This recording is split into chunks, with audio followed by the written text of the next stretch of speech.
సమరం చిన్నారి ఛానల్ ప్రేక్షకులకు స్వాగతం. హాయ్ పిల్లలు, ఎలా ఉన్నారు? నేను ప్రతి ఎపిసోడ్లోనూ మీకు ఒక మంచి నీతి కథ గురించి చెప్తున్నాను కదా. ఈ కథలన్నీ నచ్చుతున్నాయా మీకు? ఈ కథలను చూడటమే కాదు పిల్లలు, అందులో ఉన్న నీతిని గురించి తెలుసుకోండి. మీ ఫ్రెండ్స్ని, బంధువులని అందరినీ ఈ కథలను చూడమని చెప్పండి.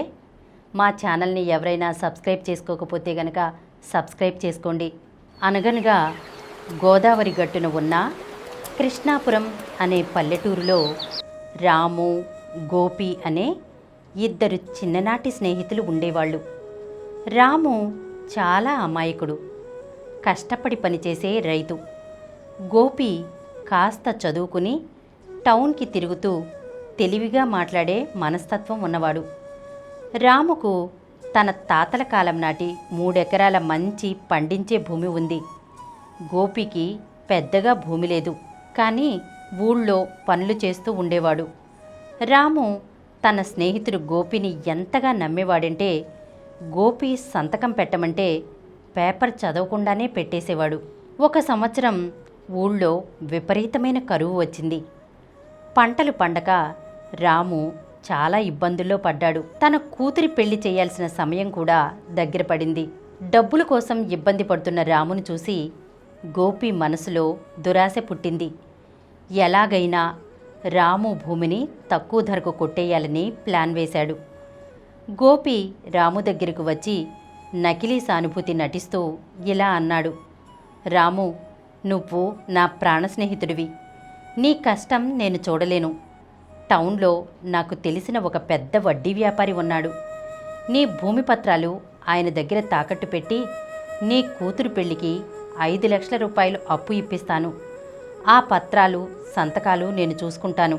నువ్వు కంగారు పడకు అన్నాడు. రాము కళ్ళల్లో నీళ్లు తిరిగాయి. నువ్వే నన్ను ఆదుకున్నావురా గోపి అంటూ కళ్ళు మూసుకుని గోపి తెచ్చిన కాగితాలపై సంతకాలు చేసేశాడు. కానీ గోపి చేసింది తాకట్టు పత్రాలు కావు, అమ్మకం పత్రాలు.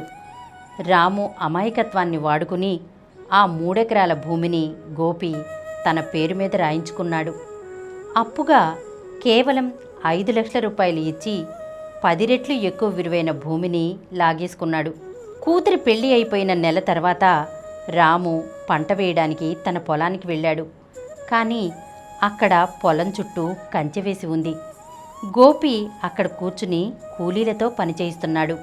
రాము ఆశ్చర్యంగా, ఏంట్రా గోపి, నా పొలంలో కంచె వేస్తున్నావు? నేను అప్పు తీర్చడానికి డబ్బులు రెడీ చేసుకుంటున్నాను కదా అన్నాడు. గోపి ముఖంలో అప్పటి వరకు ఉన్న స్నేహితుడి ముసుగు తొలగిపోయింది. నవ్వుతూ, నీ పొలమా? ఎక్కడిది నీ పొలం? ఆ రోజే నువ్వు ఈ భూమిని నాకు 5 లక్షల రూపాయలకు అమ్మేశావు. ఇదిగో రిజిస్ట్రేషన్ కాగితాలు. ఇకపై ఈ పొలం వైపు వస్తే పోలీస్ కేసు పెడతా అని గద్దించాడు. కన్న కొడుకు లాంటి పొలం చేజారిపోవడం, ప్రాణ స్నేహితుడే వెన్నుపోటు పడవడం చూసి రాము గుండె పగిలిపోయింది.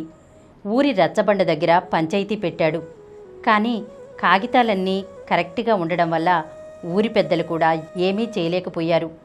రాము రోడ్డును పడ్డాడు. 2 ఏళ్లు గడిచాయి. రాము వేరే వాళ్ల పొలాల్లో కూలీగా మారుతూ ఎలాగోలా బతికేస్తున్నాడు. కానీ గోపి మాత్రం రాము భూమిని నమ్ముకుని అహంకారంతో తిరగడం మొదలుపెట్టాడు. అయితే ద్రోహంతో సంపాదించిన ఆస్తి ఎప్పటికీ నిలవదంటారు కదా. గవర్నమెంట్ ఆ ఏరియా గుండా ఒక పెద్ద నేషనల్ హైవే రోడ్ వేయాలని నిర్ణయించింది. ఆ ప్రాజెక్టులో భాగంగా గోపి లాక్కున్న ఆ 3 ఎకరాల భూమి కూడా రోడ్డు కిందికి వెళ్ళిపోయింది. గవర్నమెంట్ ఆ భూమికి భారీ నష్టపరిహారం ఇస్తామని ప్రకటించింది. కానీ ఇక్కడే ఒక ట్విస్ట్ వచ్చింది. రోడ్డు ప్రాజెక్టు కోసం ల్యాండ్ అక్విజిషన్ అధికారులు వచ్చి రికార్డులు పరిశీలించినప్పుడు గోపి చేసిన రిజిస్ట్రేషన్లో ఒక పెద్ద తప్పు దొరికింది. గోపి దొంగ కాగితాలు సృష్టించిన ఆతృతలో ఆ భూమికి సరిహద్దులు తప్పుగా రాశాడు. పాత ఒరిజినల్ రికార్డుల ప్రకారం ఆ సర్వే నంబర్ ఇంకా రాము తాతగారి పేరు మీదే ఉంది. పైగా గోపి అక్రమంగా సంతకాలు చేయించాడని విచారణలో తేలింది. అధికారులు లీగల్గా విచారణ జరిపి గోపి చేసిన మోసాన్ని కనిపెట్టారు. ఆ భూమి అసలు వారసుడు రాము మాత్రమేనని తేల్చారు. గవర్నమెంట్ నుండి రాముకు రావాల్సిన కోట్లాది రూపాయల పరిహారం చెక్కు అందింది. అక్రమంగా భూమిని లాక్కున్నందుకు, ఫోర్జరీ చేసినందుకు గోపిని పోలీసులు అరెస్ట్ చేసి జైలుకు పంపారు. గోపి జైలుకు వెళ్తూ రాము వైపు చూసి తలదించుకున్నాడు. రాము మాత్రం ఎలాంటి పగ లేకుండా, నేను నిన్ను నా స్నేహితుడిగా నమ్మానురా గోపి, కానీ నువ్వు డబ్బును నమ్మావు. ఈరోజు ఆ డబ్బే నిన్ను జైలుకు పంపింది. నా నమ్మకమే నన్ను కాపాడింది అంటాడు. పిల్లలు, ఈ కథను విన్నారు కదా, ఏమర్థమైంది పిల్లలు మీకు కథ ద్వారా?